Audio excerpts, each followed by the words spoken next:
সমাবেশ শিরোনামটা আসলে যারা ইসলামের দুশমন তাদের জন্য ভীতির সৃষ্টি করে। আসলে সমাবেশ তো এইভাবে হয় না। সমাবেশ কি আধা ঘন্টায় সমাবেশ হয়? এটি একটি দিনই আলোচনার বিষয়। আমরা শুধু এতটুকু বলতে চাই, মুসলিম মিল্লাতের দুর্দিনে আমাদের পাশে থাকা যেমন আমাদের কর্তব্য, মুসলিম মিল্লাতের ইমানের উপরে যদি আক্রমণ হয় তখনও মুসলিম মিল্লাতের পাশে থাকা প্রত্যেকটা মুমিনের কর্তব্য। একটা মুসলমানের কাছে তার ইমানের চাইতে বড় দৌলত আর নাই। ইমান এটা মুসলমানের সবচেয়ে বড় ধন। এ কারণে প্রত্যেকটা জেলায় জেলায় ইমান আকীদা সংরক্ষণ পরিষদ আছে। আপনাদের এলাকাতেও ইমান আকীদা সংরক্ষণ পরিষদ আছে।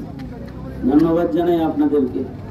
ইমানের কিছু কথা শোনার চাহিদা আপনাদের তৈরি হয়েছে, আমাদেরকে রাস্তায় আটকাইছেন শোনার জন্য। আল্লাহ আপনাদেরকে বারাকা দান করুন।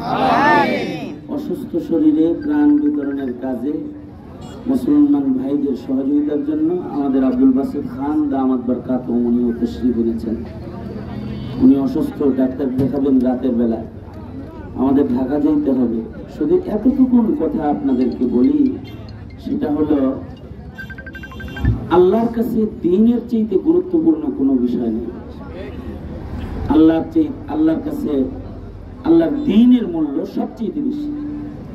আল্লাহ পাক তার বন্ধুর উপরে আঘাত আসুক এটা সহ্য করেন, বন্ধুর দান ভেঙে যায় সহ্য করেন, বন্ধুর গায়ের রক্ত ঝরে এটা সহ্য করেন, কিন্তু আল্লাহর দ্বীনের উপরে আঘাত আসবে এটা আল্লাহ তাআলাও সহ্য করেন না। এ কারণে মুসলমানরাও দ্বীনকে তাদের জীবনের চাইতে বেশি ভালোবাসে। সকল নবীরা দ্বীনকে তাদের জীবনের চাইতে জানের চাইতে বেশি ভালোবেসেছেন। এই কারণে দ্বীনের জন্য, ইমানের জন্য নবী রাসূলগণ শাহাদাত বরণ করেছেন। এই বিষয়টা আমাদের দিলের ভেতরে রাখতে হবে। বাতিলের রক্তচক্ষু দেখে আমরা দ্বীনকে ছেড়ে দিতে পারবো না, ছেড়ে দিতে পারবো না। আমাদের দ্বীন, আমাদের ঈমান রক্ষার জন্য আমাদের যদি শাহাদাতের পিয়ালাও পান করতে হয়, এটার জন্য তৈয়ার থাকতে হবে। এটার নামে ঈমান। দ্বীনের মূল্য সর্বোচ্চ দেওয়ার নামই ঈমান। এই ঈমানটা নিয়ে যদি কেউ সামনে বাড়ে, তাহলে তারা সংখ্যায় যদি কম হয়, তাদের বিজয় দেওয়ার ঘোষণা আল্লাহ পাক নিজে দিয়েছেন। ওয়ালা তাহিনু ওয়ালা তাহজানু ওয়া আনতুমুল আ'লাউনা ইন কুনতুম মুমিনিন। সুতরাং অত্র এলাকায় দীর্ঘদিনের পরে যে সারা বাংলাদেশে স্বাধীনতা এসেছে, আমি মনে করি নোয়াখালীতে স্বাধীনতা আসে না এই বিষয়টা এরকম না। বাংলাদেশ পুরাটা যেমন স্বাধীন হয়েছে, নোয়াখালীও স্বাধীন হয়েছে। কারণ রক্তচক্ষু দ্বীনের উপরে আক্রমণ এটা বরদাস্ত করা হবে না।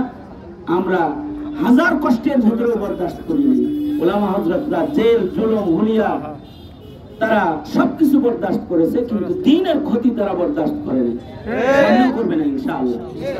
সুতরাং আমরা ঐক্যবদ্ধভাবে দ্বীনি উন্নয়ন, দ্বীন ও ঈমান রক্ষায় মেহনত করবো ইনশাআল্লাহ। এখন আপনাদের সামনে আজকের মাহফিলের এই সমাবেশের প্রধান অতিথির বক্তব্য আল্লামা আব্দুল বাসিত খান দামাত বরকাতুহু সংক্ষেপে দিবেন। প্রোগ্রাম চলতে থাকবে। এলাকার ওলামারা কিছু দ্বীনি কথা এখানে বলবে। আমাদের সকলের খুব প্রিয় এই ঈমানের জন্য বাতিল ফেরাতে বাতিলার বিরুদ্ধে সর্বোচ্চ ত্যাগ যারা দেয়, তাদের ভেতরে একজন নওজওয়ান আলেম দ্বীন হলো মুফতি রিজওয়ান রফিকি। সুতরাং সে যদি ঈমানের খেলাফ কোনো কথা বলে, তো আমরা ঢাকা থেকে মুরব্বীরা তার জিভ টেনে ধরবো। কিন্তু সে যদি ঈমানের কথা বলে, ইসলামের কথা বলে, তাকে সহযোগিতা করা এই মিল্লাতের মুসলমানদের কর্তব্য, দায়িত্ব। সুতরাং আপনারা সহযোগিতা করবেন ইনশাআল্লাহ। শেষ আলোচনা কিছু ঈমানি কথা আপনাদেরকে বলবেন, এরপরে ইনশাআল্লাহ এখান থেকে দোয়া করে এই গরমের কিছু কষ্ট বরদাস্ত করলেন, আল্লাহ দুজকের গরম থেকে আল্লাহ তাআলা হেফাজত করবেন এই কামনা করেই আপনাদের ধৈর্য, আপনাদের কোরবানি আল্লাহ কবুল করুক। সফলতাদের এই দোয়া রইল। এই দোয়া আপনাদেরকে রেখে আপনাদের কাছে দোয়া চেয়ে আমি আমার কথা শেষ করছি।